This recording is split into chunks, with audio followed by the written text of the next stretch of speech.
So, in order to give you idea of the three cases of osmosis, I have drawn some diagrams over here. I have taken one beaker.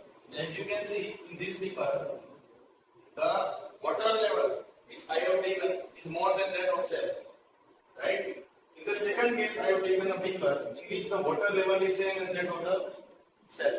And in the third case, I have taken a beaker in which there is a too less amount of water, but there is more water inside the cell. So these three cases we will discuss. Okay, so let's begin with our first case. See, water around the cell or around the cell means पानी का medium जो beaker के अंदर है बहुत ज्यादा, मतलब पानी का लेवल बहुत ज्यादा. Water level is too much outside the cell. So what will happen? Water will flow from higher concentration to lower concentration to which membrane? To this semi-permeable membrane. Semi-permeable membrane से flow होगा. पानी कहाँ से flow होगा?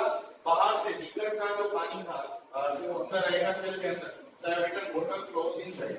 If medium surrounding cell has higher concentration, then cell will gain water. Gain का मतलब पानी खींच लेगा, right? और ऐसे वाले solution, इसको solution क्यों बोला है?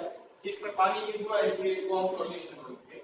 बाहर का पानी है वो बहुत ही ज्यादा है, right? तो ऐसे वाले solution का नाम है hypotonic solution. क्या नाम है बेटा?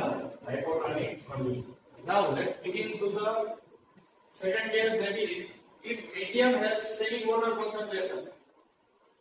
तो water concentration same है.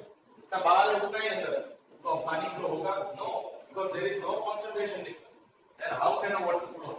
There will be no diffusion process, right? There will be no law of diffusion following for this case, right? So such solution is called isotonic solution. ऐसे वाले solution का नाम है isotonic solution. Why? Because there is no water flow from medium to cell or cell to medium. तो इसमें osmosis होने वाला ही नहीं. याद रखें, इसमें ऑस्मोसिस नहीं हुआ. ऐसे वाले सॉल्यूशन का नाम है isotonic solution. Okay, last but not the least, last topic है. देखो, वाटर फ्लोज आउटसाइड ऐसा नहीं लिखा. ऐसा क्यों लिखा है? ये इसका टोटली कन्वर्स केस, मतलब रिवर्स केस. आप देखो, सेल के अंदर बहुत सारा पानी भरा पड़ा है, ठीक है, पर बाहर तो पानी ही नहीं. और क्या हो सकता है? जो सेल के अंदर का पानी है वो क्या करेगा? वो बाहर जाने की ट्राई करेगा. So the water will flow outside from cell to the medium. That is water medium in the beaker. So if medium has lower concentration than that of the cell, then water will move from cell to the medium.